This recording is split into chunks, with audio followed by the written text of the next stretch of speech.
All right, hello. Pax Day 1.0 has finally come out. Been playing it a lot. I love this game, for better or worse. It's a great game. It's got a lot of issues, but, it is what it is. Um, I made a video about a year ago. I was asked to make a video about how I solo Inquisitor camps in Pax Day. And back then, it had been before we had a combat rework. The combat was a lot different. Now it's changed a lot. Some things are better, some things are worse. So we'll go over that. Obviously, I want to go over really in depth in this video. As a solo player, what are the best options for you in terms of combat? Because that's kind of the burning question on everyone's mind, right? Um, when you first get into the game, a lot of the stuff is pretty easy to figure out. So I don't think beginners really need a guide on how to put down their plot and like what benches to put down first and how to chop wood and how to get stone, right? I think that stuff's pretty obvious. And if you have any questions about that kind of stuff, the official Discord is going to be your best option there.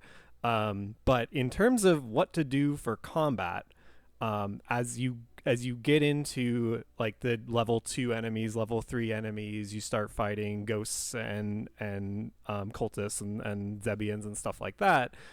You start to run into issues where the build that you've been playing and just the weapons and armor that you've kind of thrown together aren't working as well anymore.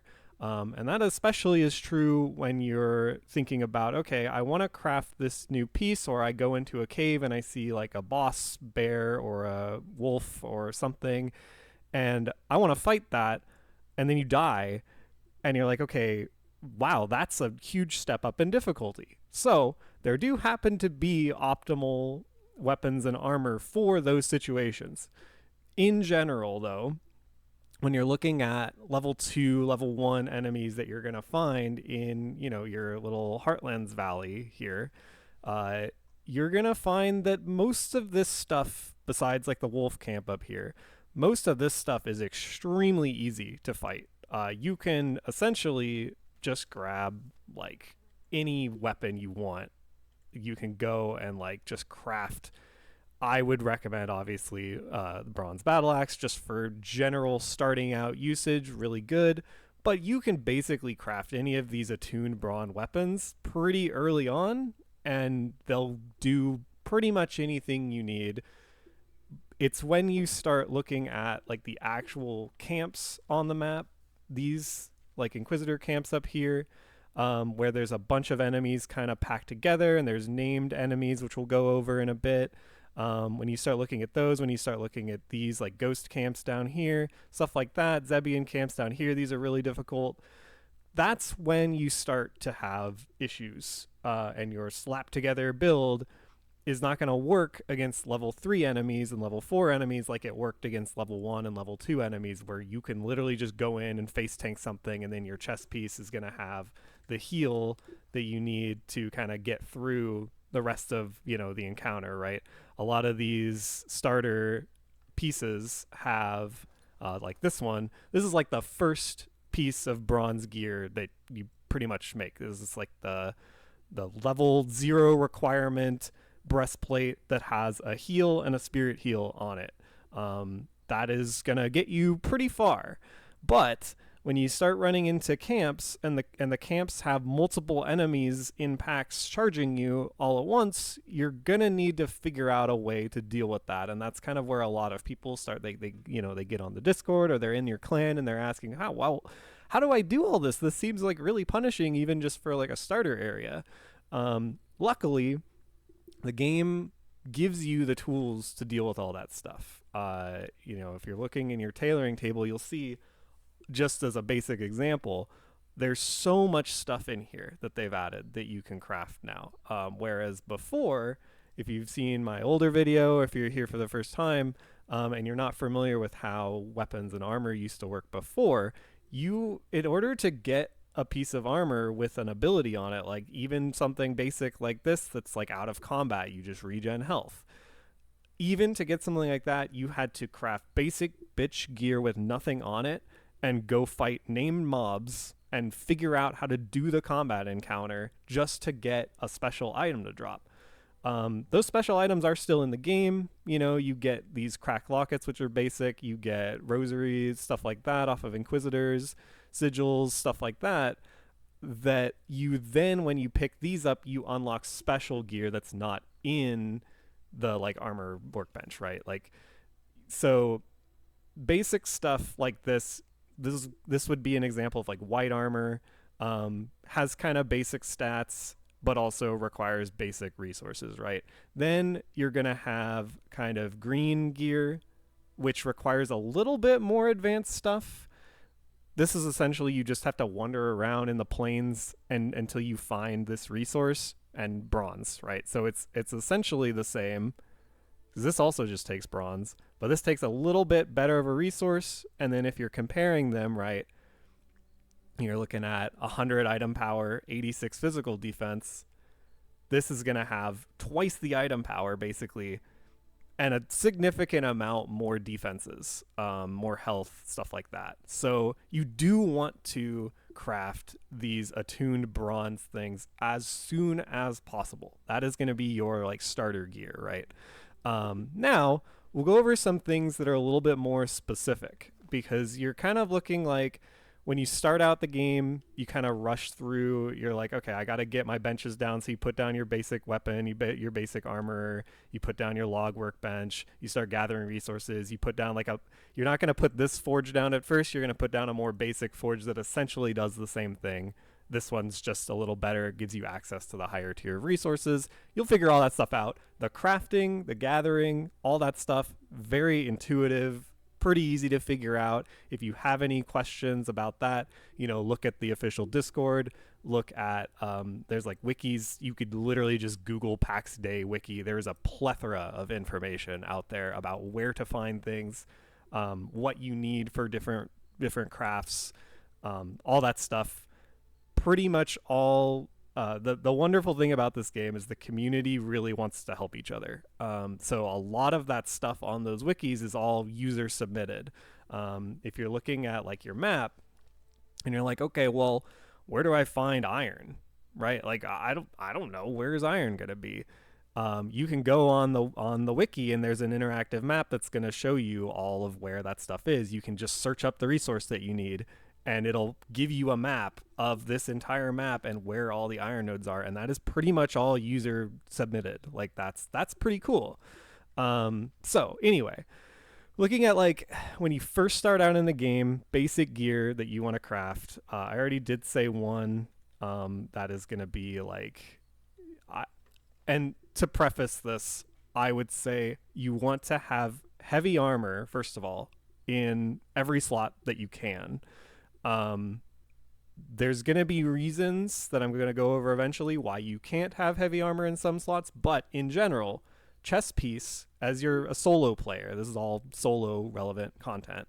As you're a solo player, where you are going to get hit most is in the chest. Armor does give an armor value based on it gives an armor value to the limb that it's on, or the part of your body that it's on. That's how this game works. It's not just like a flat armor level that you have. Where enemies hit you matters, but the AI in this game isn't super advanced. I've noticed pretty exclusively everything hits you in the chest, and you can kind of test this by looking at, okay, if I put on a heavy armor piece, I take this amount of damage. If I put on a light armor piece, I take significantly more damage, regardless of what's hitting me, regardless of how it's hitting me. Like an archer is going to pretty much always shoot you in the chest. There's some variance to that, where if you're like underneath them and they're shooting down at you, they might hit you in the head. Not going to happen a lot. Most of the time you're fighting something one-on-one, face-to-face. You're generally face tanking. A lot of this combat is face tanking the enemies, trying to just like rush them down and kill them before they kill you, and doing your best to deal with the combat encounters as they happen.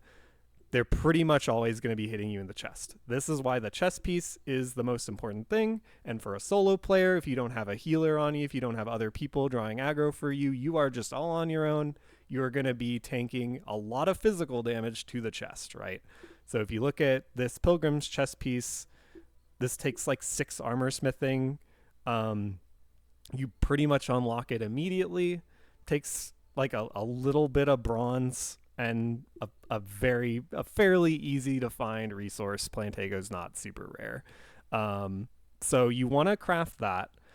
By extension, there's not a lot of boots that really make a difference. Like I would say that the stuff that you can get on boots in heavy armor is significantly more useful than any of the other stuff.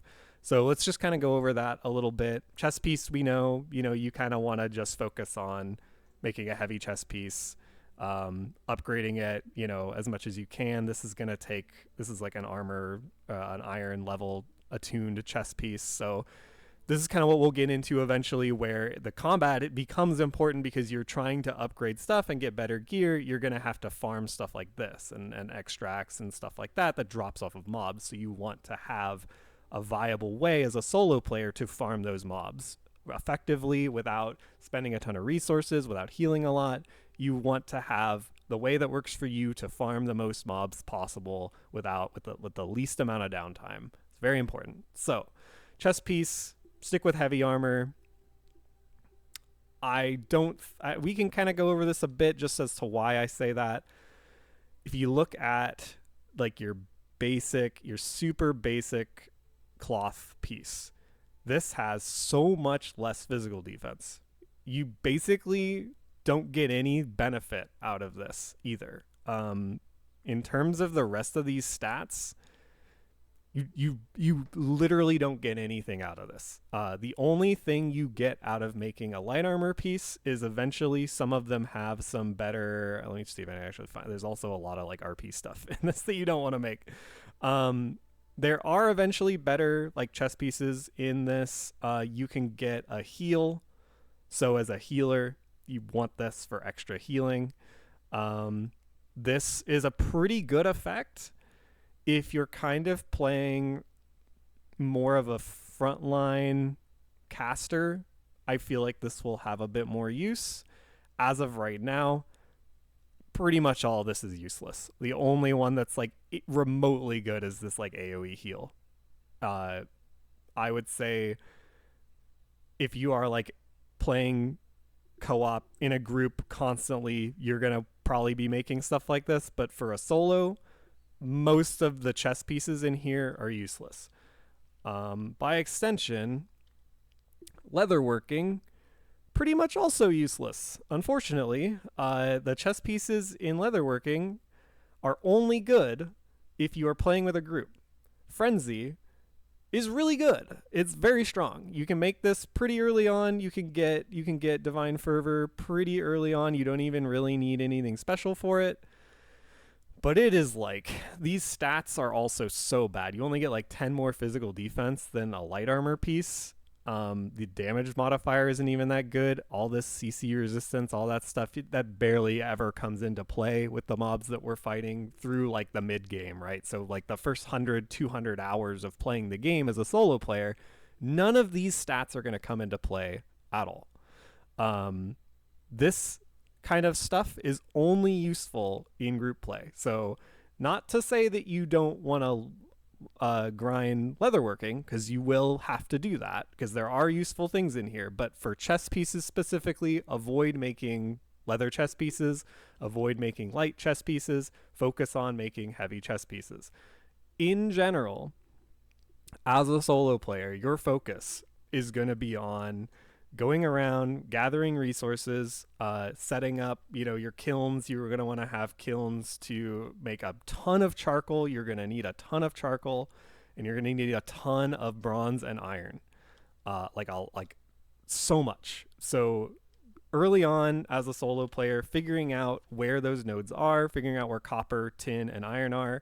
Spoiler alert, they're pretty much around the borders of the zones.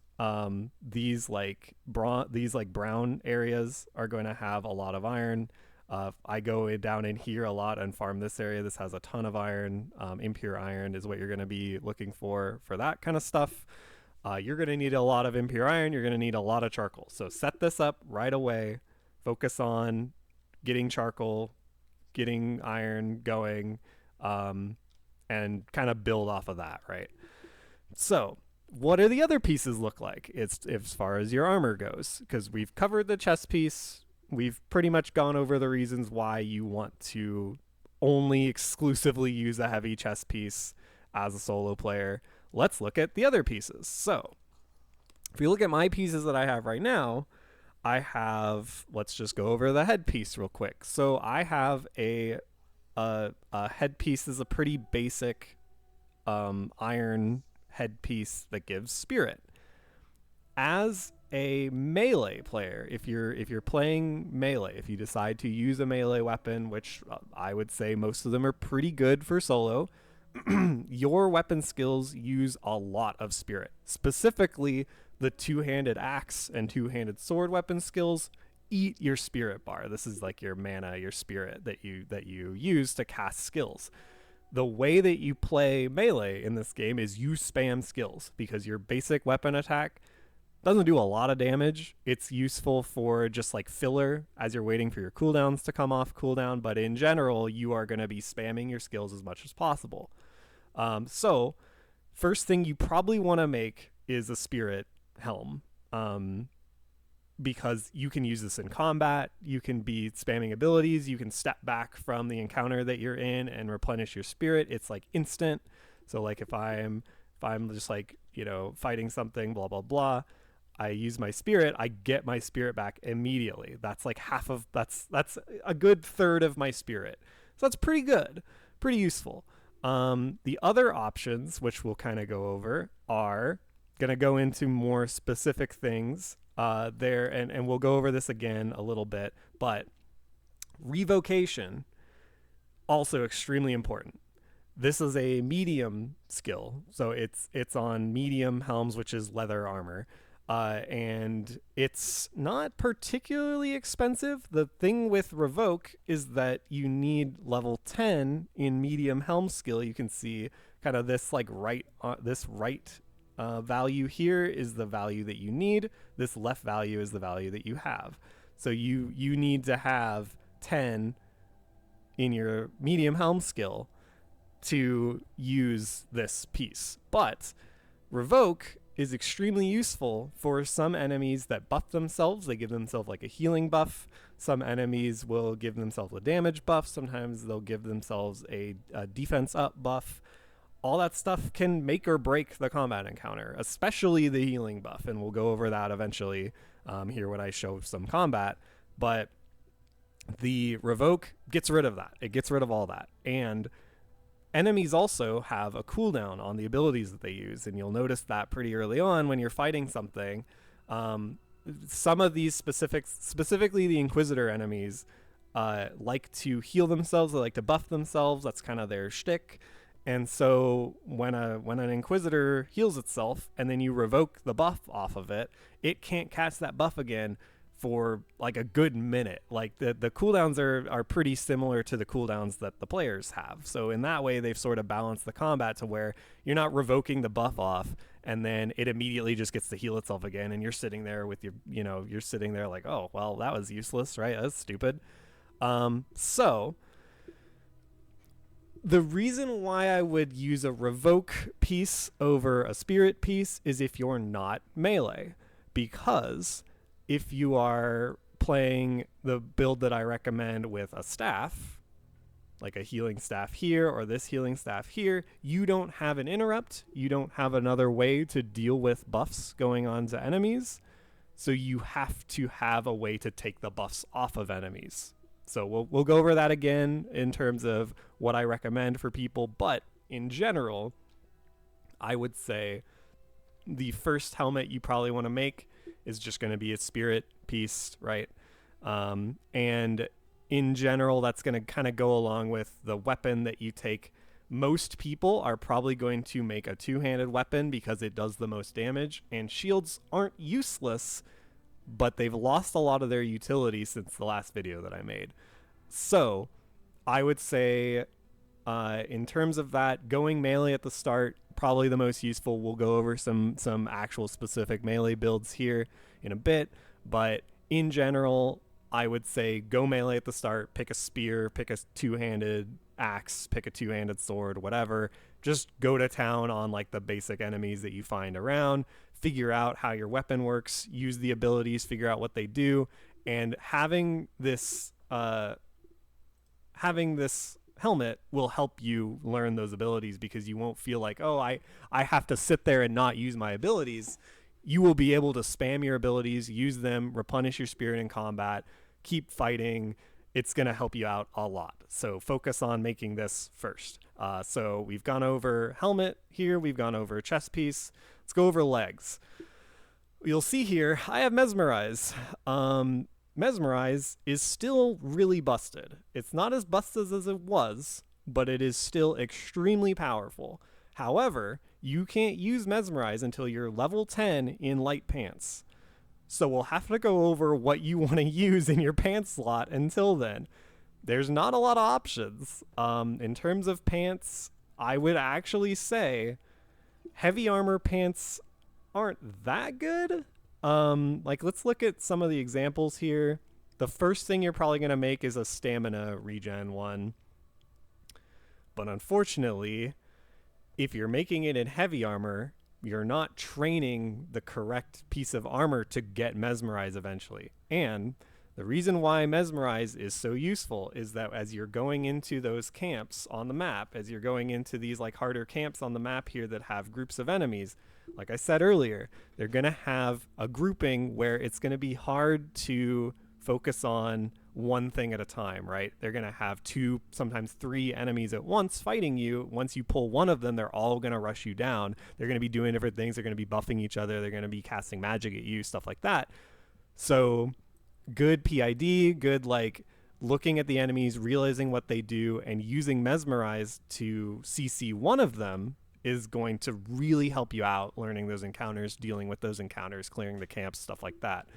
What Mesmerize does, let's kind of go over that real quick for people who are probably new and don't know. It renders enemies entranced for 21 seconds or until they take damage. So they are literally just sitting there stunned for 20 seconds. For reference, on pretty much any weapon, 20 seconds is about how long it should take you to kill something. Unless it's a boss, like a skull enemy boss that's going to have a lot of health and be really tanky, you're going to be killing things in about 10 to 20 seconds.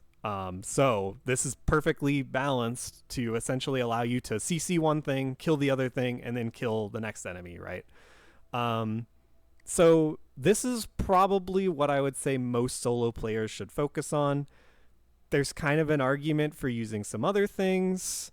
Sacrament of Strife is pretty good. That's in medium pants, and the benefit of this is that you can get it immediately. So you can immediately get Sacrament of Strife, which basically says, okay, you cast this buff on yourself. You get 12 hits to heal 30 health each hit. Pretty good.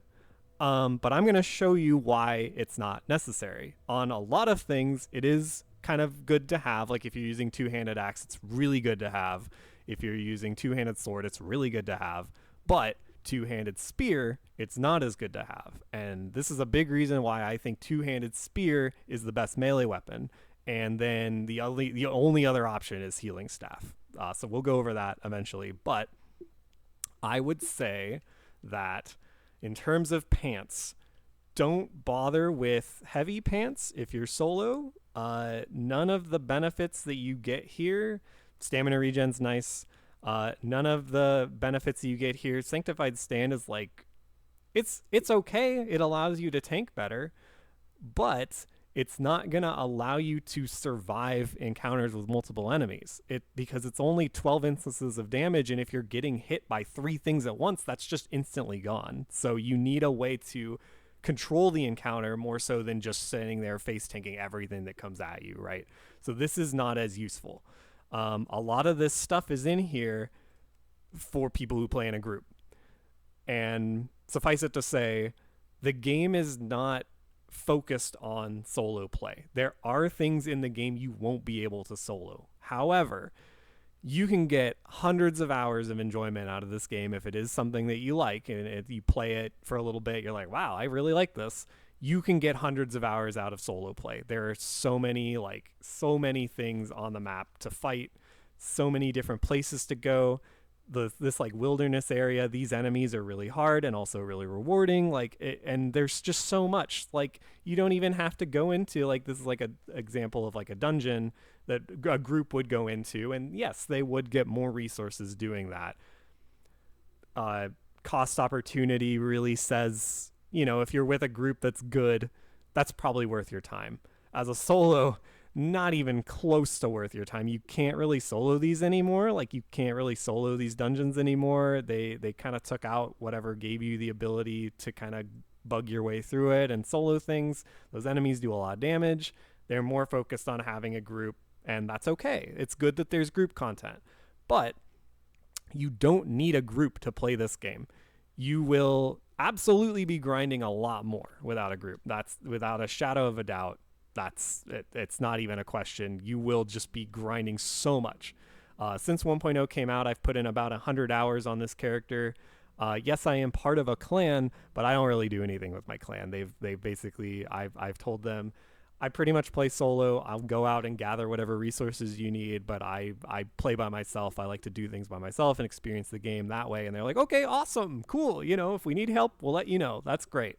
So that's been really cool. So I can confidently say I've played 100 hours since 1.0 dropped. I've played 500 hours before that, mostly solo. I did do group endgame content before 1.0 came out, just to experience the whole game. But I can confidently say I understand the solo progression of this game pretty well. So anyway, let's go over, while we're here, the other slots. Vambrances and gloves. I mean, just make heavy pieces. You're already farming bronze. You're already farming iron anyway. These give you the most physical defense. I believe they also give you the most max HP. Regen, not that important. The regen values that you get passively off of everything, including like food, stuff like that, are not going to be good for a very long time. Like, just compare what you get on this to, say, this glove, which is way down the tree. You don't even get like one stamina regen a second. Like, you don't get anything out of this. It's really not for that. It's for a little bit of max health, a little bit of physical defense if you happen to get hit in your hands. Like, realistically, not a big deal. You just kind of put these things on to get more health, to spread out durability loss amongst all your gear, stuff like that. So gloves, vambrances, just you're going to be making so many of these anyway to level up your skill, that because they're super cheap. Like, this is super cheap. You use this for leveling armor crafting for a long time. It's relevant for a long time. You're just basically gathering a bunch of bronze, smelting it into vambrances, throwing them on the ground, right? No one wants them because everyone can make them. So you're just using them to level up your skill, right? That's fine. You can keep them around in case they add a sort of salvage system later, but I would say just throw them away. Like, they're just taking up space. It's not really worth it. So vambrances, gloves, kind of just exist to spread durability loss out around your gear, because when you take a hit, durability is lost from everything. Regardless of where you got hit, regardless of what hit you, you do lose a little bit of durability from everything. So you have to kind of keep that in mind when you're looking at gear. I would also say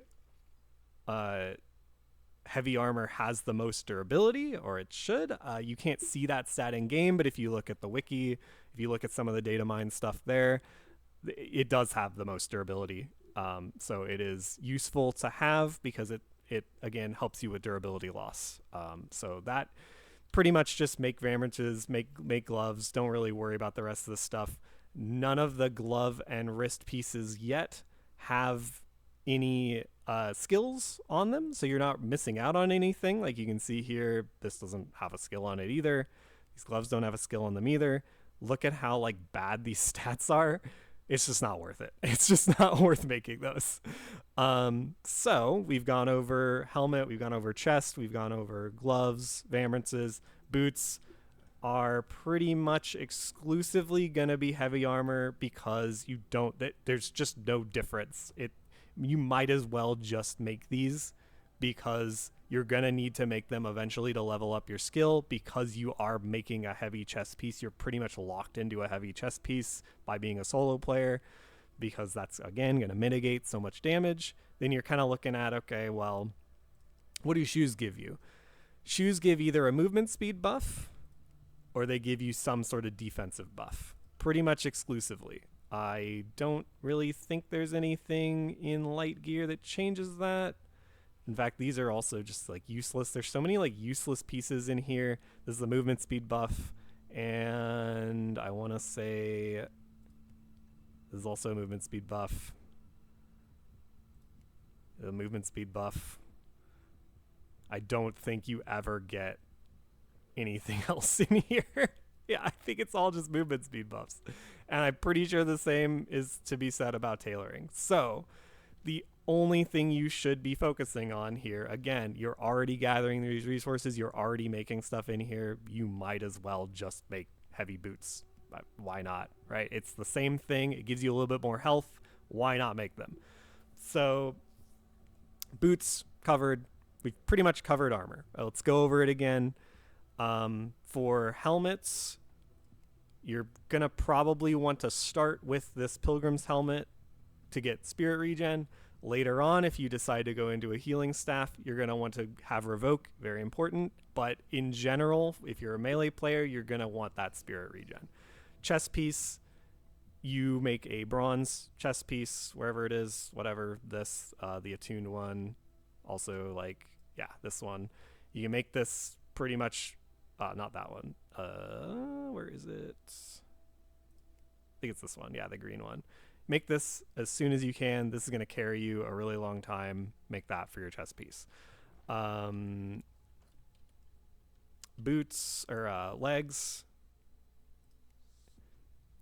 You're going to start with a stamina piece pretty much regardless of what you do in legs.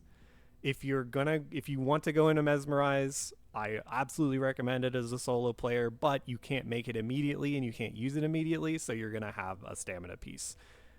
Doesn't really matter. Like, I don't think there's like a green stamina piece here.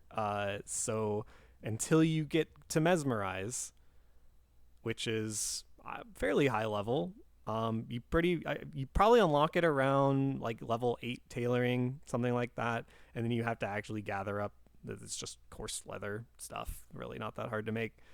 Then you're gonna make this as soon as you can equip it, so level 10 in light pants. Until then, you're just using the stamina pants, which are really good. They're very useful for gathering. I still put them on when I'm going out and chopping trees and getting iron, stuff like that, because it's less downtime waiting for your stamina to regen. You just use the skill. So I still use these. They're very helpful.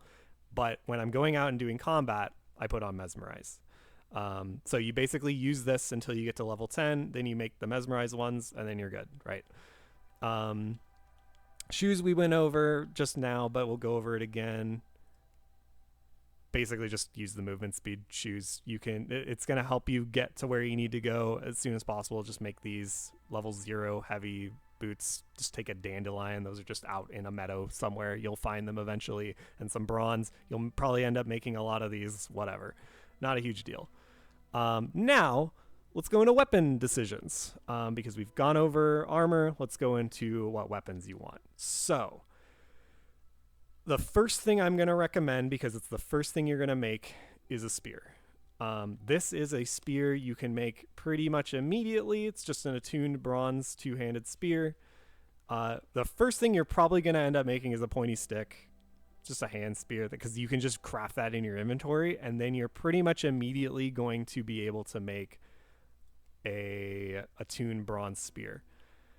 Tansy extract you get from finding tansies and then using alchemy, but you also get a lot of those from just killing enemies. So what you're gonna want to mostly focus on is getting these extract drops from enemies. Killing NPC camps not even the camps, but just like the super basic ones that are around in tents that I'll show you later, drop a ton of extracts. I have done 0 alchemy, and I have all of the. I have more extracts than I know what to do with. Right? I don't need these.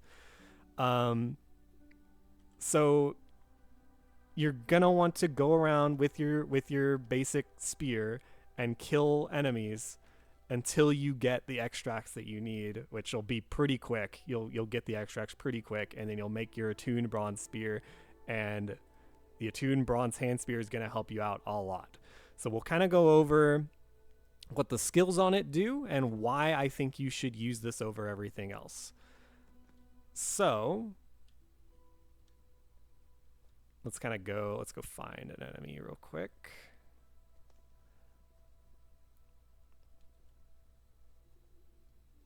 That is something also I need to go over. We'll go over that while we're kind of walking to a camp.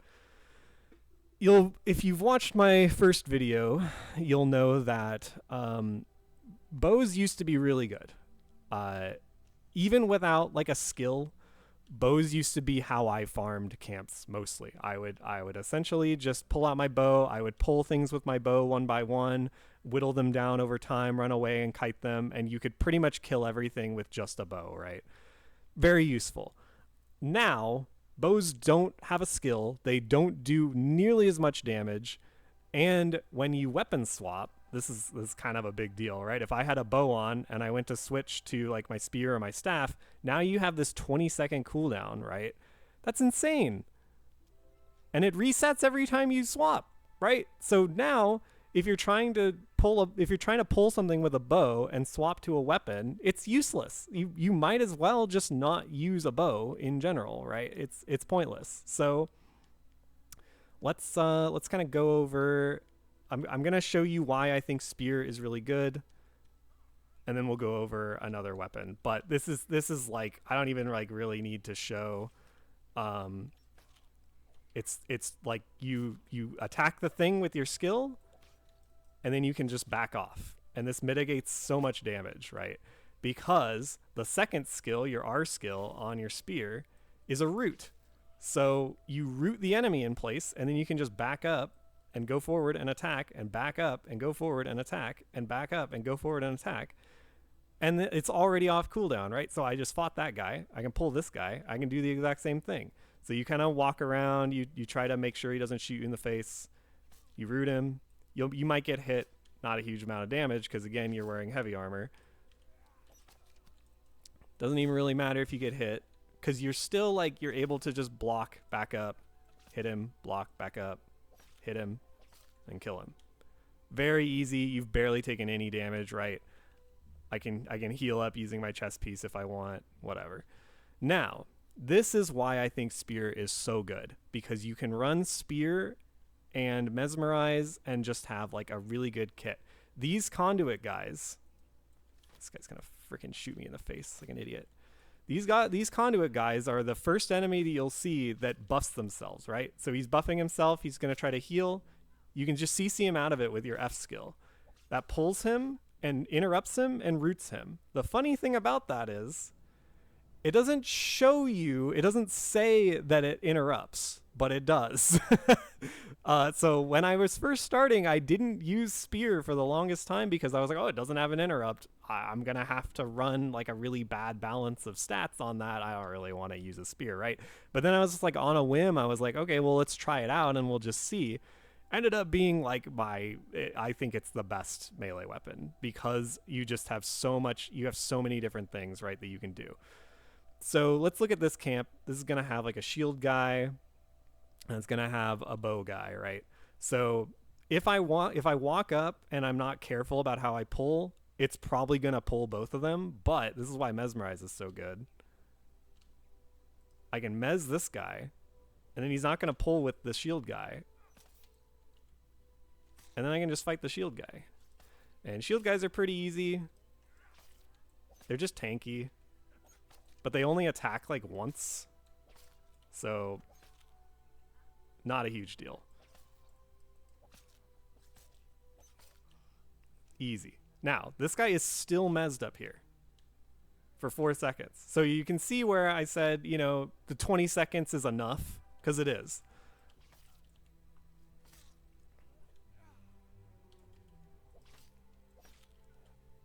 And like, yeah, this is spear gameplay. You just root someone, you back off, you hit them, and you kill them, and you barely take any damage. The only time you ever really take damage as a spear player is against casters, and I'll try to I'll maybe showcase that later. I don't really, it's really not that big of a deal, and I'll show you why. So we've gone over spear gameplay, pretty simple. You can apply that rotation to pretty much anything. You have mesmerize, you have spirit, like regen. Like I can just regen all my spirit there, not a big deal.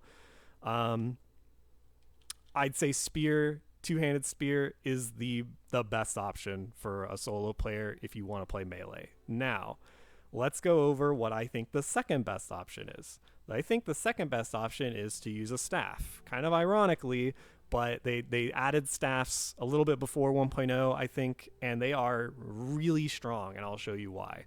So to use a staff, you want to have revoke on. So I'm going to swap to revoke on here. And the two options, well, there's three options, but I would say the two options are Sylvan staff and Zephyr staff. The other option is okay.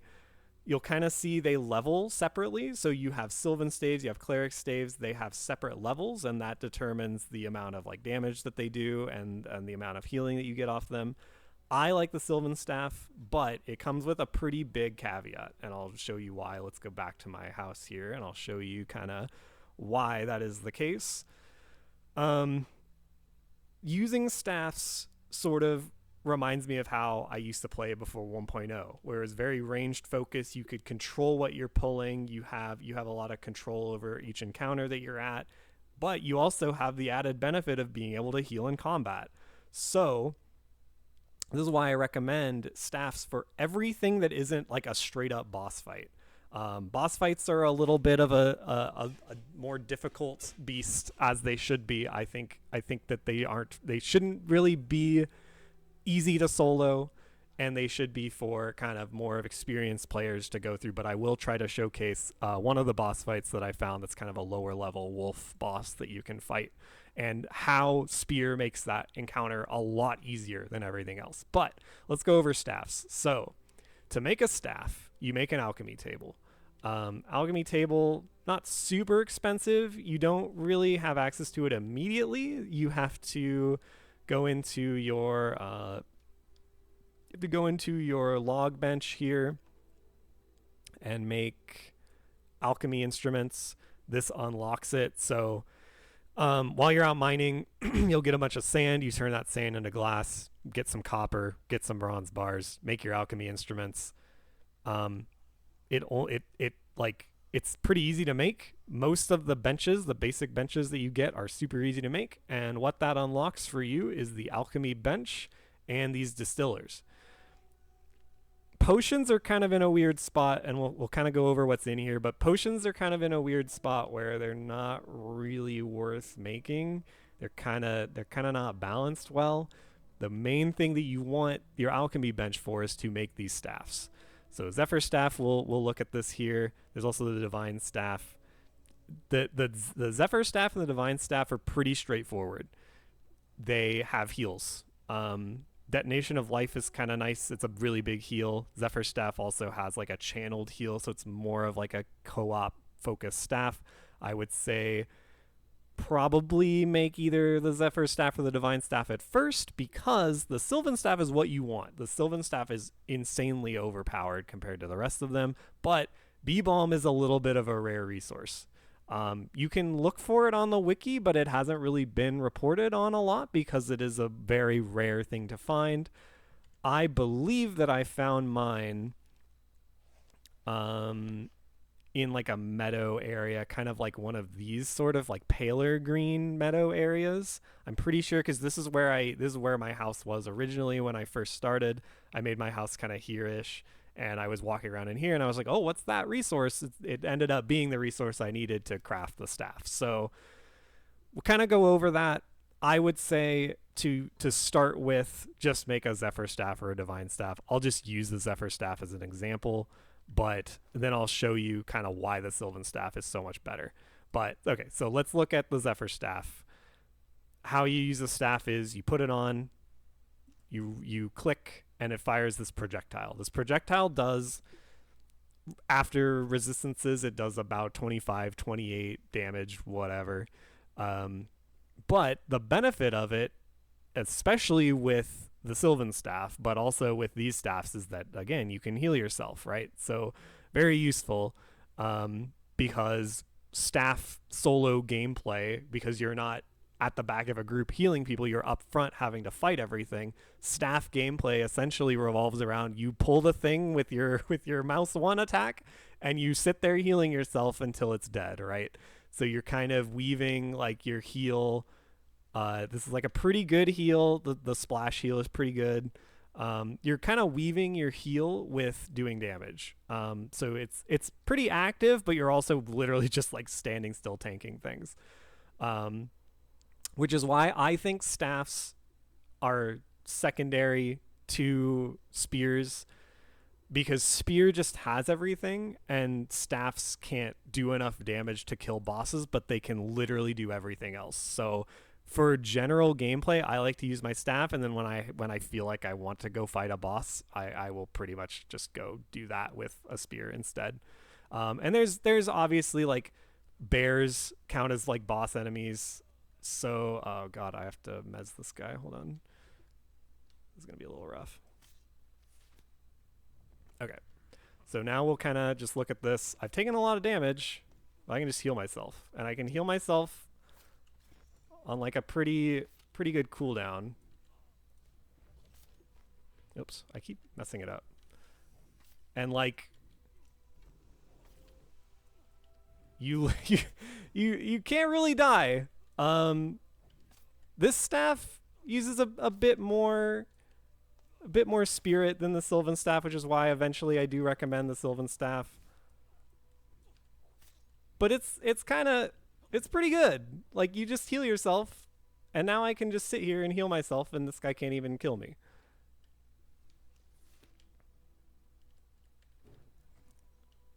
The one problem with it, obviously, is that I mean, this is so cool. Like, you can just kind of channel a heal on yourself, whatever.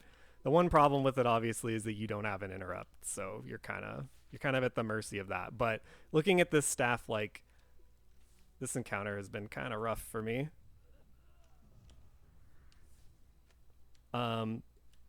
This is why I recommend, again, the Sylvan Staff.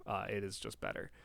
But you can, if you're fighting 1v1, obviously you can kind of see the benefit of having the staff, because you can literally just sit there and face tank. But I'll show you the difference here with how the Sylvan Staff is just so much better. Let's go get out of combat.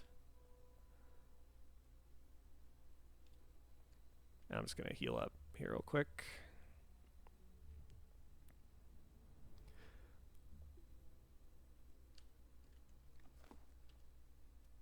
And then we'll use this guy.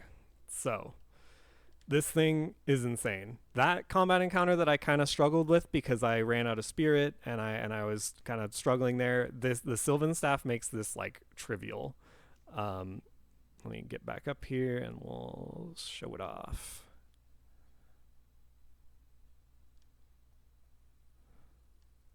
So this guy kind of hits a little hard. Reason why the Sylvan Staff is so good is it's a heal over time, and it stacks.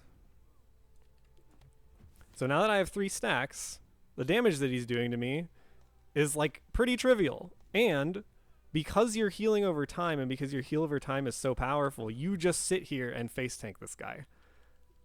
And I have done this. I've pulled like 3 mobs at once, and you just pop the heal over time on yourself. You pop down this blood-fed grove is really good, heals you for a long time. Like, this is an insane amount of healing. And if you look at it, it applies a scaling heal over time based on the number of enemies that you're fighting. So it scales better with the amount of stuff that you've pulled. So when you're sitting there face tanking something with your Sylvan Staff, I can't really show it off right now because everything's dead here, but when you're face tanking something with your Sylvan Staff, it like, you can't die. Like it's really hard to die with this thing. And so that's why I usually will recommend it over anything else. Like even over a spear, because there are some times in NPC camps where I'm using a spear and I'm CCing everything correctly, and there's just too many enemies to deal with, and I have to back out and like try to disengage from combat, and it ends up being a waste of time.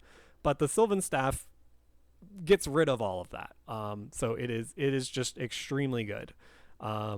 If you can't find bee balm for whatever reason, because it is pretty rare, I doubt I could probably run around for like a half an hour and run through a meadow and probably find some and show you kind of where it is. But suffice it to say, it does exist. You will find it eventually. It's not that rare. It's just a little bit more rare than like, you know, the stuff that you are generally going to be finding around. It is absolutely worth making.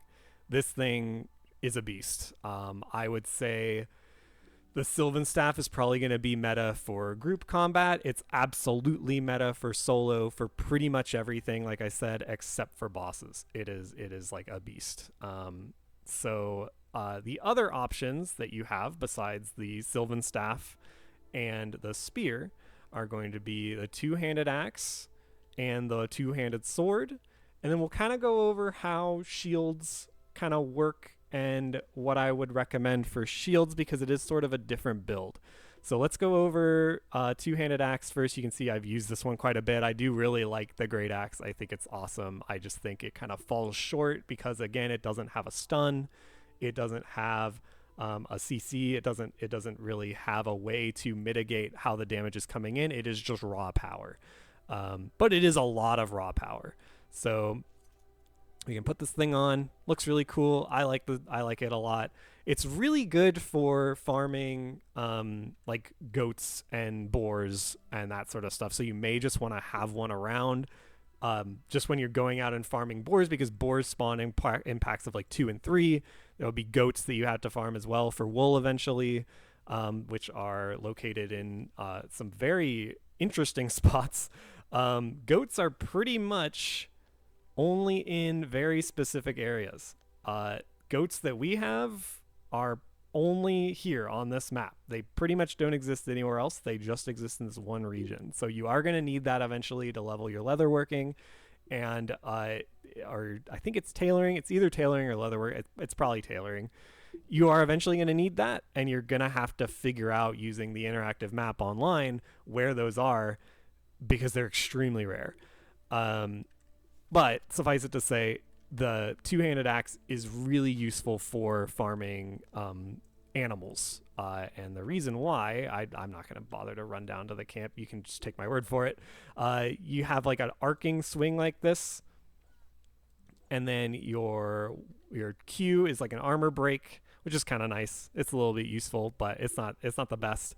Your R is like a really big chop. This does a lot of damage. This does about 300 damage, which, accounting for like armor values and resistances, ends up being around like 270. Still really good. And then your Radiant Cleave does 280 damage twice. So you can use this to just like one-shot things. Like it does a lot of damage. The caveat being, all of these skills take an insane amount of spirit. Like Vicious Sweep takes 50 spirit, which is a third of my spirit basically. And then you Radiant Cleave, and that takes 25. So then you're already at like half spirit, and then you're kind of just like sitting there meleeing, right? Or you're using your spirit regen skill that you have on your helmet. And it kind of takes away a bit of the utility for a solo player, where like the spear and the staff have a lot more utility. They give you a lot more freedom. Two-handed axe, you have to have the spirit regen. You have to be tanky. You have to have a way to heal yourself. Like it sort of just doesn't have the same amount of utility. And the same goes for the two-handed sword. I haven't even bothered to make one. I think I bought one and like used it. I bought one off a player and used it for a bit, and I was like, oh, this kind of sucks. I don't really like it. A lot of people do like it. And more power to them, because it does do a lot of damage. It is pretty good. Guard Breaker is nice against those shield enemies. Sure, it's pretty good. Righteous Slash, pretty nice. Crusader's Closing, you basically it's like a charge build up and spender weapon. Like you build up charges. Once you have 4 stacks, you use Crusader's Closing, and it does a ton of damage and one shots things. Right? It's pretty good.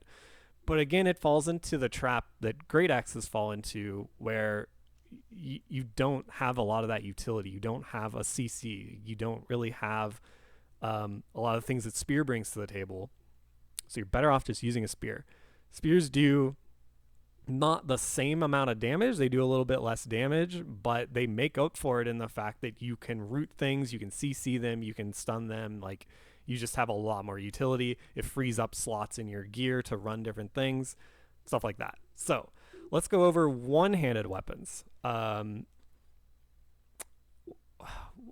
What's there to even say? This thing sucks. The hand spears, I used a hand spear. If you look at my old video, I used hand spear and shield, but that was because you had shield bash. Now you don't have shield bash. So you have to figure out, again, how are you going to stun things or cleanse them? So with hand spear, you'd have to use revoke, because you don't have a way to stop things from healing themselves. You don't have a way to stop things from casting. You don't have any utility there. So you have to use revoke to cleanse the stuff off, because one-handed weapons in general don't do enough damage to keep up with the heal. It's kind of the same as the staff, where spamming things down with the staff doesn't do enough damage. It's essentially the exact same problem, where you have to figure out a way to deal with that. Luckily, as a staff, you don't have to have spirit regen, so you can get away with using revoke. Hand spears don't have that luxury, because you're a melee weapon. You're using a ton of spirit just to do everything, so you're kind of screwed there. You don't really. It kind of defeats itself, right? In terms of the solo experience, you can look at a lot of these things. If they don't have some way to interrupt or stun, they're useless. So that kind of brings us to maces.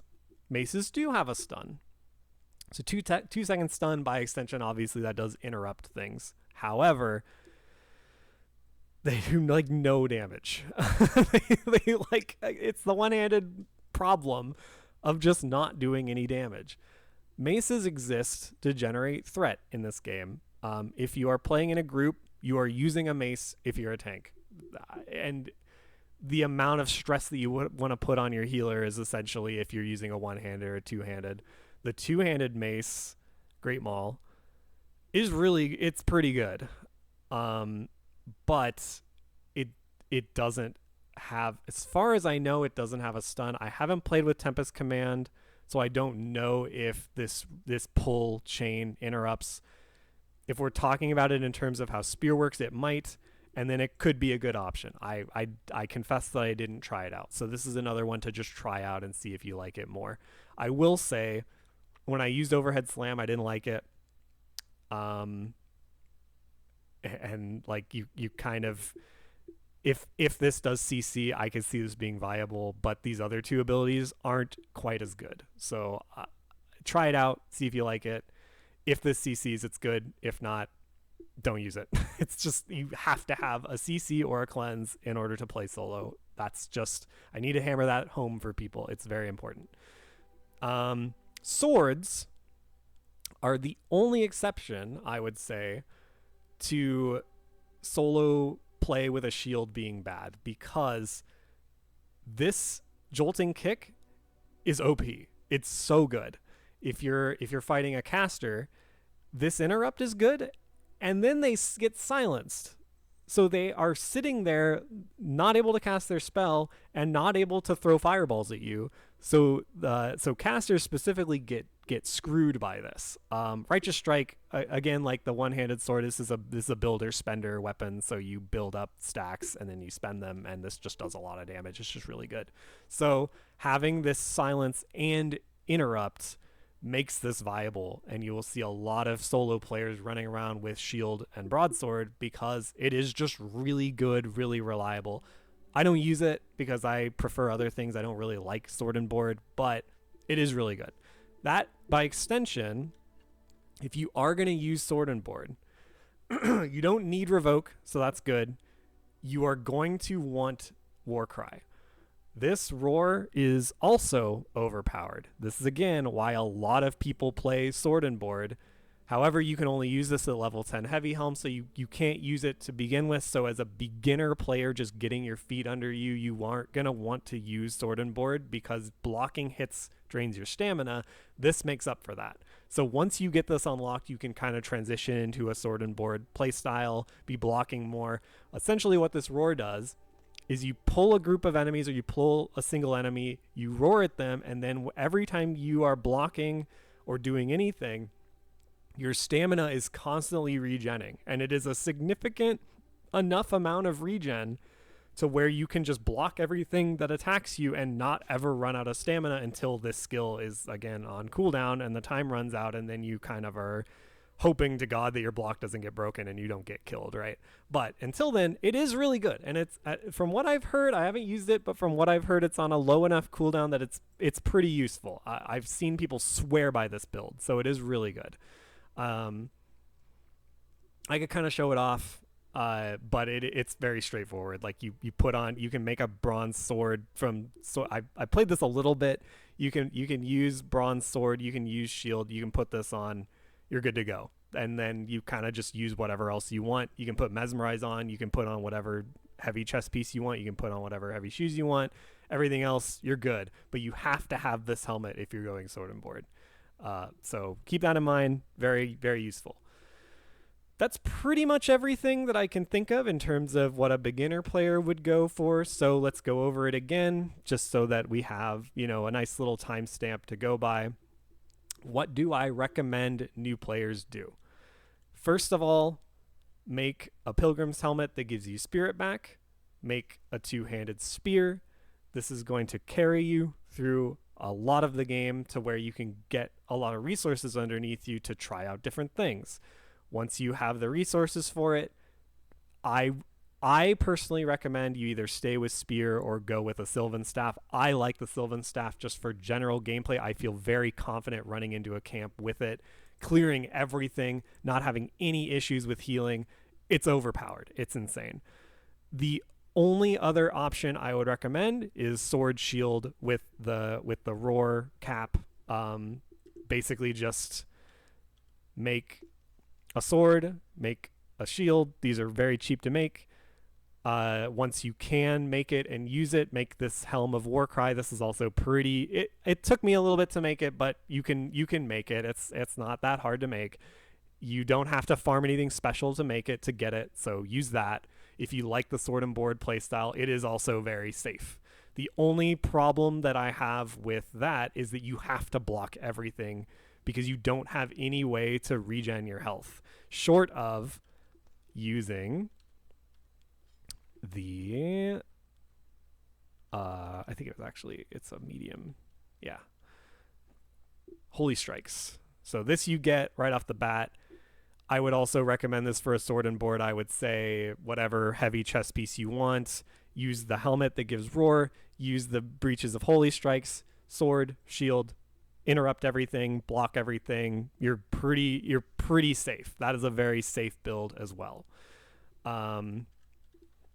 For every other build, especially the Sylvan Staff build, you can use Mesmerize.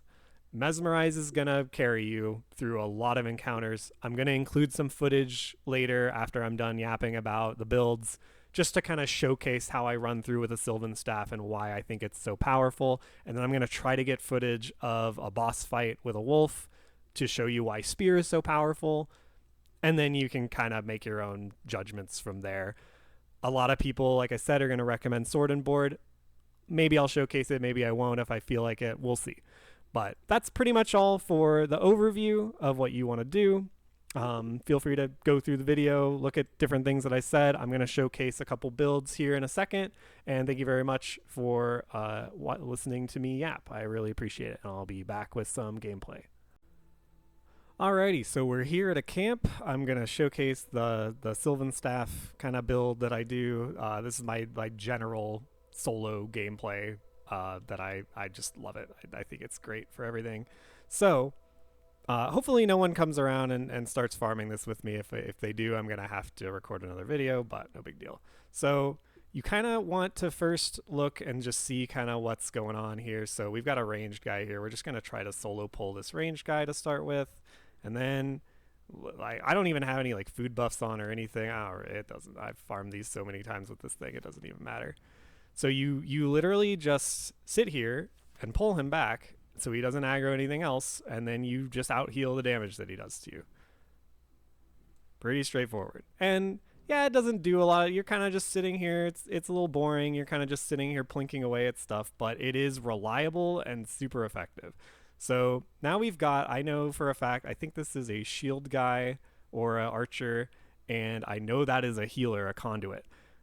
In these super basic level 2 Inquisitor camps, the thing that you are watching out for the most is going to be these healers and ranged spellcasters. So we want to mez this guy first, and it'll probably pull. Yeah, he's an archer. Okay, that makes it a little bit easier. Yeah, you can just pull this guy, and even with the little piddly damage that this thing does, I'll still kill this thing before the mez timer wears off. So that is kind of what you want to be focusing on, is just like, okay, well, am I eventually going to have to fight this second guy, or am I good, right? So yeah, that's pretty easy. And then got to deal with this guy.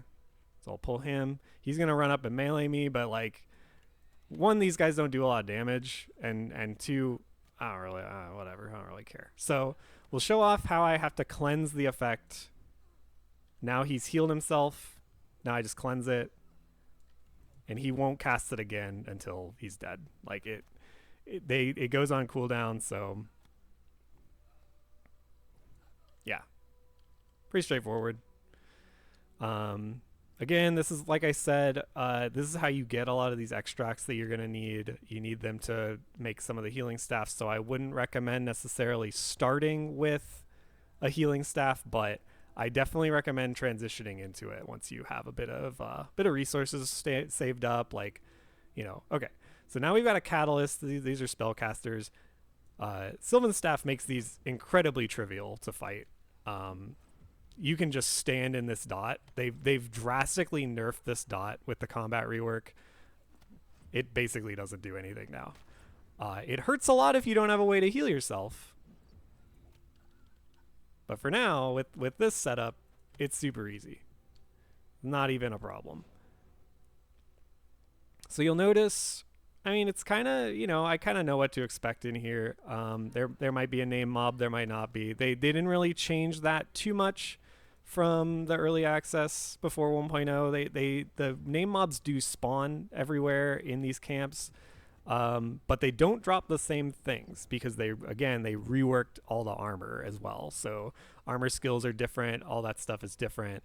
I didn't talk about gold, so now that I'm just kind of farming and doing my thing, I'll talk a little bit about gold and how gold works. So a big reason why you want to farm these camps and try to farm them solo is because all these enemies drop gold. And gold, as a solo player, is pretty useful. Oh gosh. Let's see if I can get this guy. Yeah. Gold as a solo player is useful for buying things off other players. It's useful for everyone for that. But things that you don't want to like farm, food specifically, I hate cooking in this game. I'm just too lazy for it. It's not even that it's bad, I'm just too lazy to do it. So I just go buy food from other players. If I feel like I need the food for an encounter, I'll just use it. It's useful to have food for like going out and gathering. Stamina regen food can save you a bit of time, but in general, for like this low level content, as you can see, I don't even need food buffs, and I don't need food buffs on a spear either. Like on a spear build, I don't need the food buffs. They're kind of just at this level, they're not good enough to justify worrying about. Later on, they are extremely useful, but that's where your gold comes in. Instead of having to farm it all by yourself and grind it all up, you can just buy the things that you want, right? So something to keep in mind. Also, if you don't want to bother making like a tool, like if you don't want to bother making like an iron axe, let's say like an iron pickaxe, and you just want to have one, you can just buy one from another player. Gold is useful for stuff like that, but it is a player-driven economy, so it is you are dependent on what the people in your valley are going to want to sell, right? If people don't want to sell iron axes anymore because they're not worth it for whatever reason, then that's, tough luck. You've got to just deal with that. You've got to figure out how to make them. As a solo player, you have to be self-sufficient. So at the end of the day, that's what you're going to have to kind of deal with. These heralds are kind of weird. They have weird pathing. They like to kind of just run around. They do like a combo attack, but they don't really do a lot of damage. Like, I'm not even in any special armor. I'm in like super starter basic armor. The only thing that I have that's not super basic is I have like iron vambraces and gloves on, which just adds to my durability pool. Like, it's not even giving me any benefit right now. I just have them on for more durability. But these guys do like no damage, and I just out heal everything they do and slowly plink away at them, right? So it's pretty easy to deal with. We are unfortunately not gonna get a name mob in here, just kind of sad because I like showing off the name mobs when they spawn. Normally name mobs would spawn in here in the back, right there where those conduits are, and right here in the middle. I haven't ever seen them spawn anywhere else. I'm gonna try to pull these guys. This is another benefit of running the staff, is that you can kind of sit back and like survey your situation, deal with things as they come. I can go mez that guy and then I can heal myself up. I'll show off like the big heal here. I love this heal so much. It's so good. Like I was under half health and now I am over half health. And you kind of just, you alternate between doing your auto attack and doing your Q when it's off cooldown. These guys are a little bit tankier, so this guy's mez might wear off, but no big deal. All right. So now I can just deal with this guy because I'm still at full health. I'm at full spirit. I have nothing to worry about. There's no threat in this camp to me at all, which is why I think this is so much more powerful than any other build. You don't have to really think about anything. You kind of just kill the guys and heal yourself. I mean, it's really straightforward. It's probably a little hard to tell just from the recording, but I'm pressing Q and I'm pressing left alt to target myself. You can see the thing goes above my head here. I'm just casting the buff on myself, and then it goes off cooldown. I can cast it again. If this thing gets nerfed at all, which who knows? We're in very early access still. Even though it's a 1.0, we're still in a very early state of the game. Why'd you do that? Come here, fight me. We're still in a very early state of the game, so a lot of this stuff will probably get reworked. They have said they want to rework bows. I am very excited to see that because I love bows in this game. It's really a tragedy that they're gone because I love using them. And we'll probably see more magic staffs, which will be interesting. I'm really curious about how the magic is really going to work because Fireball was pretty overpowered. They actually took it out of the game because they couldn't figure out how to balance it with the new combat. So we'll see how Fireball staffs work. I think that'll be interesting. It's really exciting just to think about, in a half a year, 6 months, in a year, what new things are we going to be making videos about, right? Like, what new things are we going to be playing? What new combat stuff is going to be? Oh, this is kind of bad. I don't have a way to CC this guy, so I just have to tank him. Kind of unfortunate. I don't have a way to strip his heal, so he's going to heal back up to full. This is why the heal is so, or the revoke is so important. Because now he's just, I can't out damage this. Like, I don't have a way to out damage it. But now my revoke is off cooldown, so I can handle him.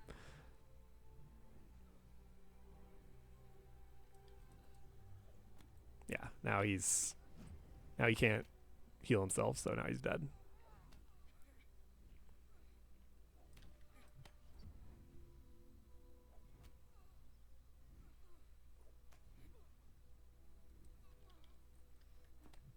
Yeah, this is like, it's so straightforward. Caster Extract, I think, is what you need for one of the healing staffs. So you can see I haven't even farmed that much and I've got one. Oh god, this is annoying.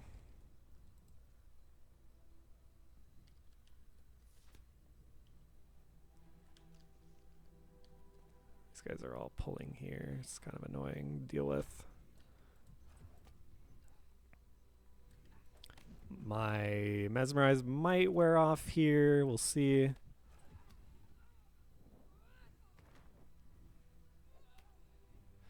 Yeah, these catalysts are a little annoying if you don't have a way to break them out of doing their fire stuff. They do a slight bit more damage than everything else. Like, I'm not just like constantly at full fighting them, but everything else I'm constantly at full health, like all the time.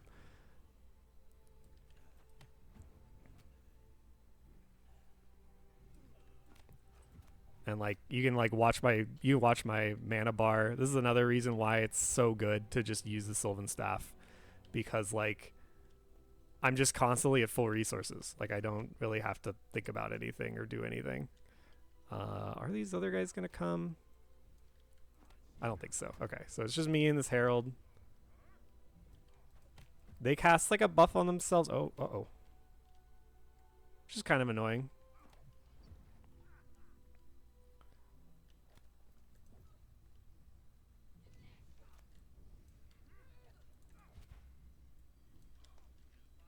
Okay, he has decided that he doesn't want to be mesmerized. That's really cool. He's just kind of... Well, that's annoying, but whatever. So even if something bad happens, the cool thing about Sylvan Staff, I'm not really in any danger here. Hey, he decided to get mesmerized now, finally. I'm still like not in any danger.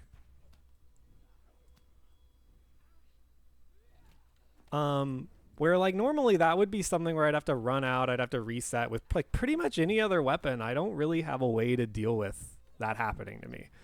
But with the Sylvan Staff, I can just out heal everything. Even with the other staffs, I would say that's kind of a risky encounter to deal with. That's pretty... Having a caster damaging you over time and a melee guy in your face like debuffing you and stuff, that's a little scary. But as you can see, I didn't have any issues. So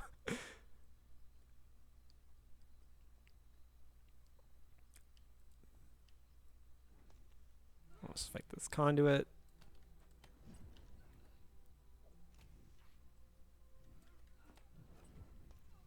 Yeah, you do sort of just end up face tanking everything. Which, like I said, is a little boring. But I think it kind of makes up for it in the fact that, like, this combat still isn't that good. Like, I mentioned it in my first video a year ago. The combat is a little bit more interesting now, but it is still just walk up, face tank the enemy, right? You can play it optimally. You can do different things. There are more options. But it's still like jank looking. It's still got a lot of issues. And it still just boils down to face tank the enemy, kill them before they can kill you, right? I think the reason why I like the healing staff so much is that it actually added like another depth to the combat in a way. Like instead of just kill everything before it kills you, you're mitigating the damage. You're healing yourself through the encounters. You're like making use of a unique mechanic that nothing else really plays like that. So I think that's kind of interesting. Now let's see if this camp is available. Okay, someone's pulling that camp. I'm gonna go to a different camp. I want to try to get some spear footage as well, just to show off the two builds that I mostly play and how you can farm with spear. But like I said, I don't really like it as much for farming these camps. I don't find it to be quite as reliable. I just like the safety and security of being able to heal myself through everything. I'll also go do an encounter with like some slightly harder enemies just to show how busted the healing staff is compared to everything else, because you can do encounters that would normally be a little bit more difficult with like a spear, even like fighting ghosts, for example, fighting spirits, they do a lot of damage and they're just in your face, constantly doing multiple hit attacks, and you're just healing through the whole thing with a Sylvan Staff, which is why, again, top on my tier list would be Sylvan Staff for pretty much everything. So let's try to fight one of these guys. Problem with, again, playing melee in these encounters, you have to really pick your battles. And because you can't, like, swap weapons anymore, you have to, like, 1v1 things. Like, not that it's not doable. It's absolutely doable. But it is a lot harder.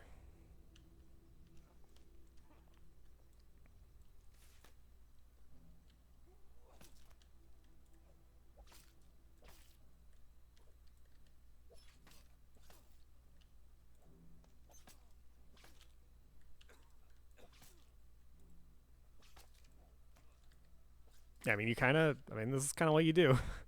You hit the enemy, you walk back so they don't hit you.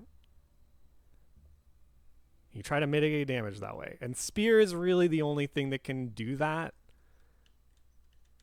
Let's see if I can pull this guy. What's in here? Just a herald. I don't know where the name mobs spawn on this one. Oh, that's annoying.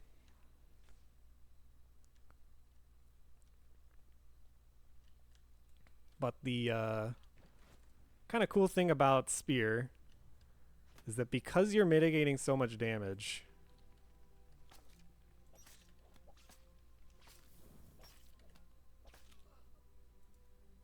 you can, like, at least not die to everything that hits you. I'm gonna wait for my cooldowns because I've got some time. Melee is much more effective against those casters. Oh, I messed up. He's bugged, I think. Maybe I'm bugged. Oh, there he is. Okay. Awesome.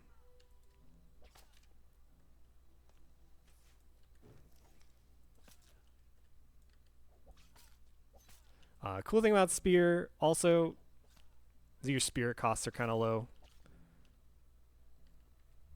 So with mesmerize, I was able to deal with that encounter. And the only reason why, again, I think that works is because spear mitigates so much damage just by being able to root things, being able to kind of pick when you're attacking stuff, like all that kind of thing. Whereas a lot of other weapons aren't really able to mitigate anything. Oh god, there's so many. There's a conduit. I think the conduit reset.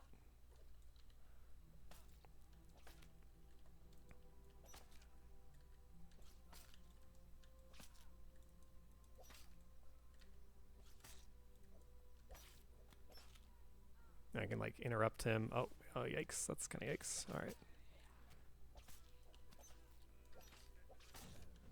Okay. I want to mez this guy so he doesn't bother me. I don't think this guy's gonna heal, so I'm pretty safe. I'm actually out of combat, so I'm just gonna use my one. Because this guy, I think it's because he dropped aggro. Oh, whatever, I can't click that. It's fine. Okay, he's bugged. He's actually not where he was on the screen. Awesome. Not a big deal.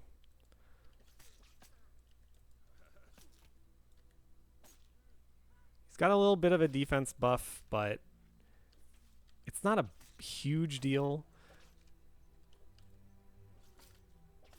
Yeah. You really just poke. Like, you just poke and you respond to situations as they happen. That's pretty much how you play spear. Shield is really the same way, where you're kind of just fishing for uses of your Q, your first ability. Oh, there's two guys here.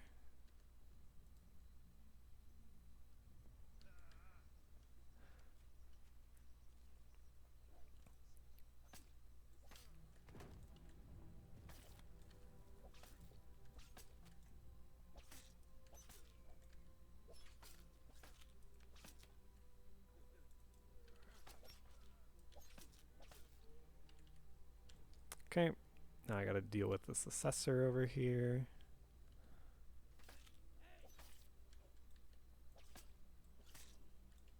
I cast my Spirit Heal just to be safe.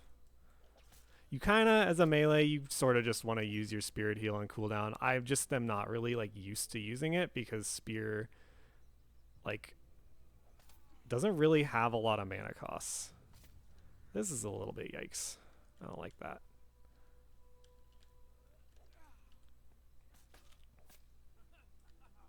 I'm in a bit of a bad situation. Where it's probably, yeah, I'm just going to back off because anything can happen here. I don't want to die to this.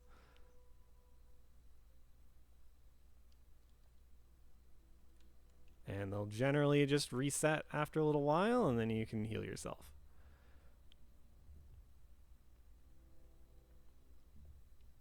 But you can see already, I don't feel like I'm particularly like incompetent at the combat here. I kind of know what I'm doing, and it's still just like, it's just way more effort to do this. Like it's just way more effort than it's really worth.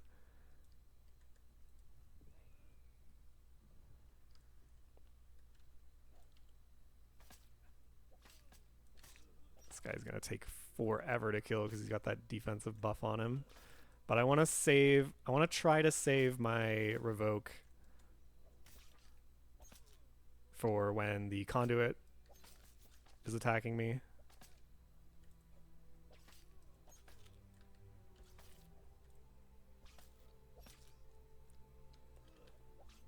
Okay. Now the Conduit's here.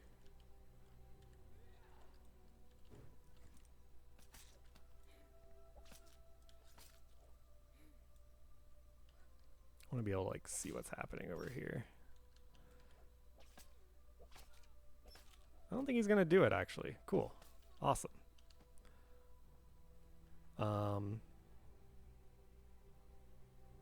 There's some guys over there, whatever. I could do that pull. I don't really feel like it's necessary. Kind of my goal here is kind of just to see, my goal with basically any of these NPC, oh, there's a named mob. Cool. All right, I got to deal with that. Luckily, he's a caster. So if I can just reset him, I can do, okay, actually, let's fight this guy.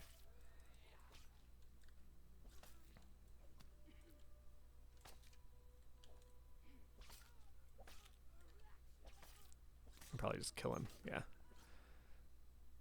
A lot of the time, depending on when you pull them and how you pull them, they will also just like not have the AI just won't work. So, okay, so I should be able to fight this guy. I don't think there's anything else in here.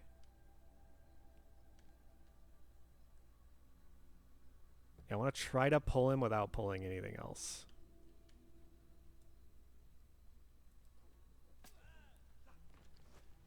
And I'm going to pull him like way back. If I can. Yeah, alright, that should be good.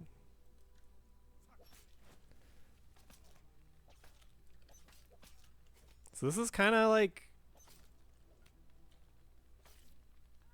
this is a little bit difficult. Yeah, I don't know that I can solo him actually with this spear. I don't like do enough damage.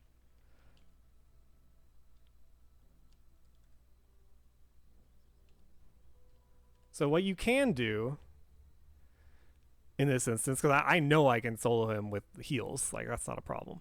What I should have probably done there is interrupt him with the spear.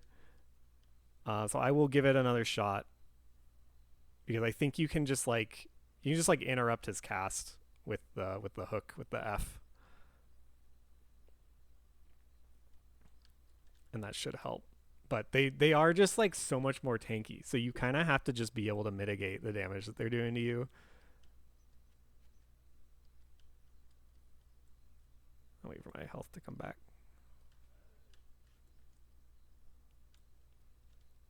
And there are ways to fight these guys where you can like go behind cover and come out and poke them, but it definitely worked better with a bow. Okay, he's just gonna recast it anyway.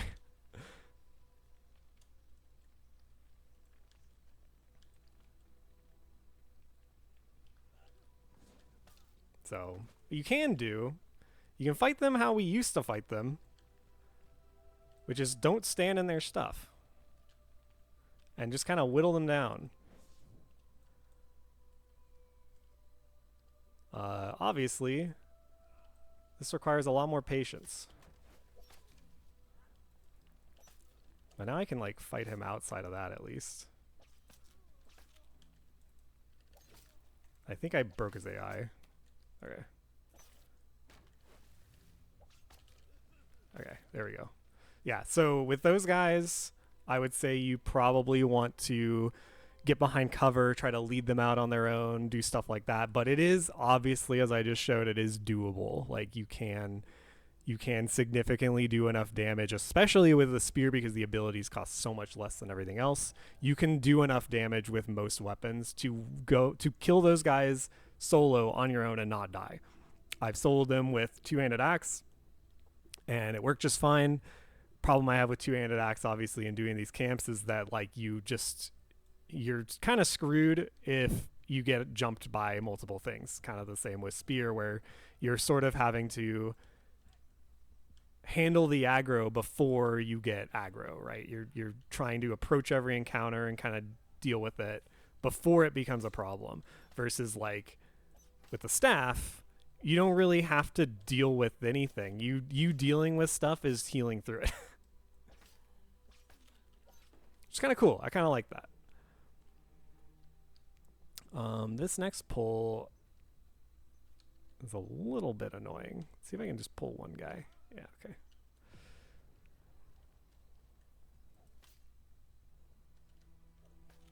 I don't think that worked.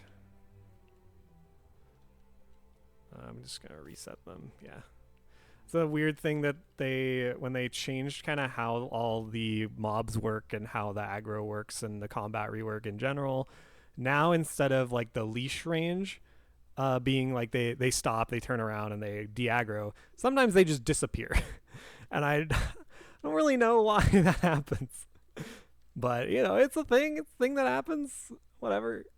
That game still needs a little bit of work. That's fine. I'm going to CC this guy. And just pull this guy.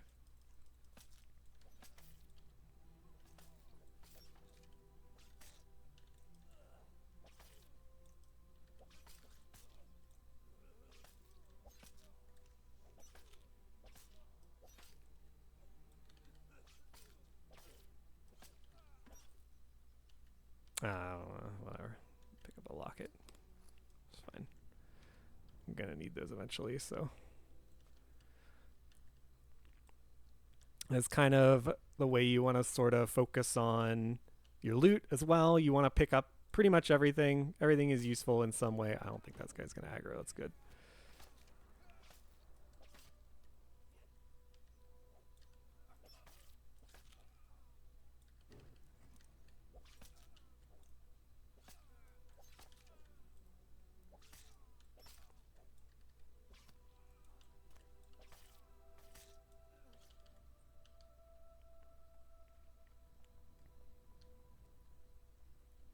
Okay, and this is going to be probably the last guy in this camp.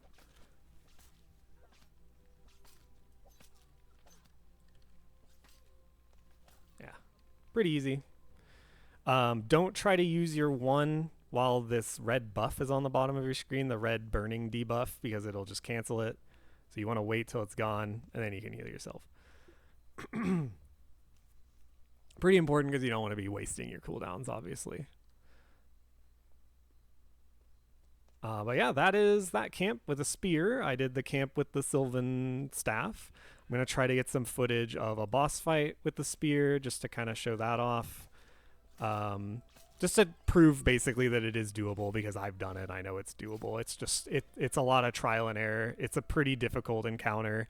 Every time you die, you lose durability. So I end up having to like go back and fix my gear. But, the reason why I want to show it off is because it is a big reason why spear, it's fighting skulled enemies in general is a big reason why spear is better than staff in some situations for this content. Um, it does enough damage, and it has the root to where you aren't just face tanking. You're actually able to root the boss in place and rotate your roots in such a way that you're basically like not getting hit. You're like not taking damage, and therefore you will eventually win the encounter. Because none of the other options really have that, like none of the other weapons really have that kind of option besides just tanking and hoping that taking 600 damage to your shield doesn't just break your guard immediately. I would say this is probably the better option even than sword and shield. I would say for bosses specifically, two-handed spear is going to be your best bet, and I will do my best to show you why that is. Okay, well, I was trying to get footage of fighting the wolf boss, but I've broken his aggro, and I will show you how that is. I got him really low, and then I died. It's a pretty hard fight, but if you're just patient, it's not a big deal. But every time I try to attack one of his wolf buddies here, he just aggroes to me, so I can't clear the room. And then he resets, and this is supposed to completely reset his like aggro. Like it's supposed to make it so he just doesn't know you exist. But every time I try to fight one of these guys to clear out the room, regardless of like where I am, he will eventually aggro to me. And he hits really hard. So I'll just include a little clip of me fighting him before I died. If you just repeat the rotation that I'm doing with the spear, you'll see it's pretty straightforward. You can definitely beat him. I've beaten him before.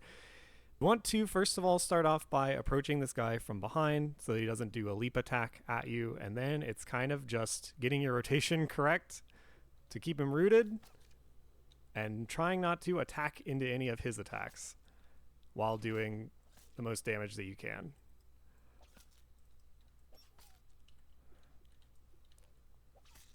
You can interrupt him, which is nice. And you just want to keep your root on him. You kind of just end up getting sort of a feel for his attacks, how they work. This is a little bit bad. So now I don't have a cooldown. Now I do. I was watching to see what he did. He's going to do like a jump. Do another jump. And this is pretty much it, so.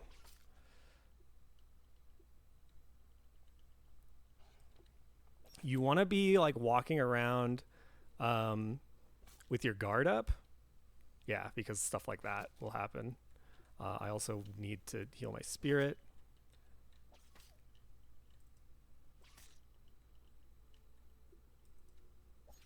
And I did put on food buffs because it does make a slight difference here with this fight. Oh, that's bad. That's okay, I can do this. That'll help a little bit. That's bad. Ooh, I got lucky. I got unlucky. It's okay. You just want to kind of reset. You kind of have the freedom to also like unlock from him a little bit. That's risky. But it's mainly just manage your cooldowns. Try not to die. He does drop a unique item sometimes. Sometimes he doesn't. So that's why I don't have it. But you do want to come in here anyway for upgrading your Sylvan staff because it drops furry collar stones. All you have to do is loot the wolves when you kill them. You don't even need to kill them and skin them. You just need to loot them after they're dead. And they'll give any one of 3 collar stones. I think you want the furry collar stone. I don't remember off the top of my head, but I'm pretty sure it's this one. This is the most frequent one that you get. And then you get 12 of those, and you get your weaponsmithing up to 20, and then you can make the next tier of Sylvan staff, which does a significant amount more damage. So it is really nice to have. But yeah, I will. Next thing I'm going to showcase is using the Sylvan staff to fight higher tier of enemies, ghosts, stuff like that, just to prove that it is probably the best all-around choice and that the spear is pretty much good against bosses and worse against everything else, and pretty much everything else is worse unless you're using the Sylvan staff to just tank things. So I will be back with that footage. Alrighty, so we're in a bit more of a spooky area now. If you want to kind of know where ghosts, spirits, whatever you want to call them are, they are sort of more in this white woods, foggy area, whatever. You can find these all around the map. They're all in sort of different locations. Ones that are in the wilderness are going to be a little bit tougher. These ones are kind of just in a Heartlands Valley that I happened to go to at some point while I was exploring, and I found them, and I was like, oh, I want to try fighting that. So I did, just to kind of see how different they are from the early access. Where is this guy? It's so hard to see, like, where they actually are. And yeah, they kind of just rush you down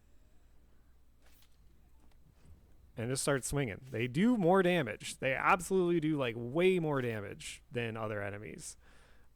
This is why the Sylvan staff really comes in handy, is because you just heal it all back. You don't have to worry about blocking anything. These are also level 3 enemies. I don't know where I would go about finding, like, level 2 ones. But these are the only ones that I could find without actually going out and spending a lot of time looking for level 2 ones, but pretty much all drop the same thing from what I have noticed. Just like gold extracts. They drop I don't have any on me. Maybe I can get some to drop. They drop a special resource of their own as well. Hey, this guy will give it to me.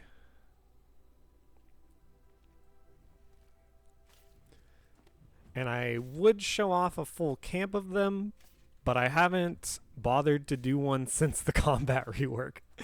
So I assume they're going to be really tough and take a long time, and I don't want this video to be too long, so. That's a little scary. It's doing a lot of damage to me.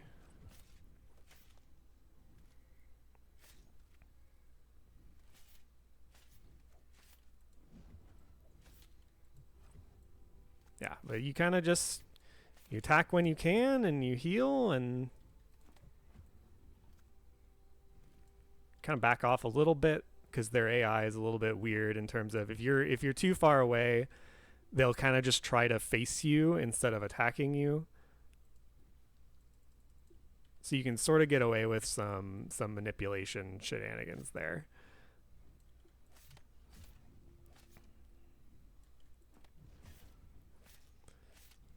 But this is already, like, I'm still in just like bronze gear pretty much, and I'm able to do level 3 enemies just by healing through their damage, right? So you can kind of see how, for general purposes, again, the Sylvan staff is the build I would absolutely recommend.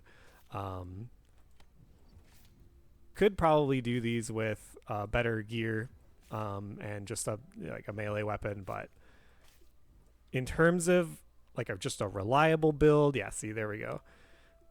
They drop these, and they drop another one, but I don't want to go run to another camp and fight them until they drop one. So fight this.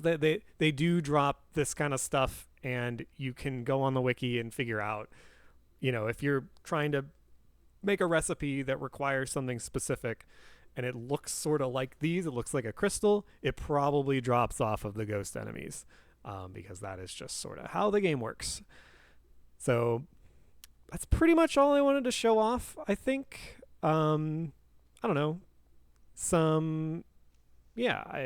I guess I can include some stuff, just like an overview, so that we have a timestamp on the video of an overview of all the builds, just going through what I recommend for each weapon that I actually recommend using, and just some good stuff to start out with, because we've seen the gameplay, we've sort of seen how everything plays. You can draw your own conclusions from all that. So I'll be back with just a real brief overview of everything, and then the next video I want to make is sort of more intermediate level stuff, and then we're going to have a third video of high level end game solo gameplay, what you're able to do, what you're able to go out and find, what kind of gear you're realistically able to get as an end game and an intermediate level player. Intermediate level is basically going to be wrought iron stuff, which is going to require the second tier of workbenches and a lot of wool, a lot of higher tier hides that also require limestone. So it's a lot more advanced crafting. And then the end game tier of stuff. As far as what I've heard, I haven't played it since the update to combat. I haven't really gotten to end game since I played last. But as far as what I've heard, it's pretty much all soloable in the second tier of gear. So wrought iron gear pretty much gets you through the whole game. And then the end game steel level stuff is really just for doing the dungeons, doing end game group content, making sure that the high tier level 4 enemies aren't just going to one shot you, and probably doing bosses, I would assume, on that gear is useful. But steel requires so much investment. I don't think they've changed it since early access. Steel requires a lot of investment. It's not really realistic as a solo player to build around that and think about having that in terms of, the time investment to what you're actually running the content with. So I will show in my intermediate video kind of like how the wrought iron gear is able to get you through the whole game, and how the second tier of the staff is able to get you through the whole game, and how the second tier of spear is probably able to just do just as well as everything else, and sort of how some of those boss drops are crafted, what sort of chase gear you might be looking for, what sort of rewards you can expect from farming those intermediate mobs, etc. Level 3, level 4 enemies, all that kind of good stuff. So look forward to that intermediate video. Hopefully this beginner video has been helpful. Again, I'm just going to have the builds kind of showcased right at the end here, but this is sort of the end of the video. So thank you very much for watching, and have a great rest of your day. Goodbye. All right, so this is the staff build. Got your Sylvan staff, revocation helm, basic chest piece, doesn't matter what tier it is, this is just the one that you start with. The mesmerize pants, and I just use these. I don't even really use this skill, but heavy boots, whatever. Heavy vamrances, heavy gloves. Okay, and this is the two-handed spear. So you've got your two-handed bronze spear. I recommend using some sort of spirit helmet to regen your spirit. Normal heavy chest piece again. Mesmerize pants. You can use these pants as well, Sacrament of Strife, but Mesmerize is super useful, as I've already shown. Boots, again, doesn't matter. Quiet stance, kind of nice. Movement speed boots, kind of nice, whatever. Heavy vamrances, heavy gloves. Alrighty, and for sword and shield, this is kind of what you're going to be starting with. Again, I don't really recommend you start with sword and shield. I recommend you start with spear, and then once you can use this helmet, swap to this. But start with, a spirit helmet, chest piece, whatever pants you want, doesn't really matter. Mesmerize, good, obviously. Heavy boots, doesn't really matter. Again, vamrances, gloves, all heavy stuff. Just have as much armor as possible. These are going to be what your starting shield is going to be, like a tuned bronze heater. It's going to be the best you can get until iron, and iron is only going to give you more durability. It's not going to give you really any better stats. And then your sword, again, a tuned bronze sword, pretty standard. I would even say you can keep using this until you get the attuned iron stuff and farm that up if you want to do that. And then obviously here's the Warcry helmet. Once you have that, use that. That's going to basically make it so your stamina never goes away. And then gonna have to figure out some way to deal with spirit. Hopefully you just kill everything before you need more spirit, or I don't know. Some of those harder encounters, this would probably not be the build that I would really go with, which is why I usually would recommend the other ones. But if you want to try it out, here it is. Give that a shot.